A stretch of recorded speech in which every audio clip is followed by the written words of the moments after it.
సరిపోతాం. అపోస్తలుల కార్యాలు 18వ అధ్యాయం నాకు వచ్చిన అమ్మ చదివారు కదమ్మా. అక్కడ ఏమైపోయింది? అప్పుల్లో వాడని అలెగ్జాండ్రియా ఎవరిలో లేఖనములకు ప్రారంభమైన వారు.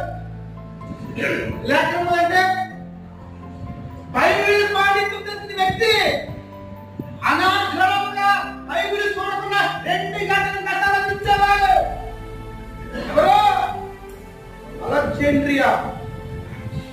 ఇప్పుడు ఒక రోజు సమాజం అంతా క్రీస్తు బతి బోధించేవాడట. సమాజంలో క్రీస్తు బతి బోధించేవాడట. యోహాను బాప్తిస్మం గురించి చేసేవాడట. క్రీస్తు బతి తనకు తెలియదట. అప్పుడు అప్పుల్లో తీసుకురావాలి వారిని దర్శించి వారి ఇంట చేరుకున్న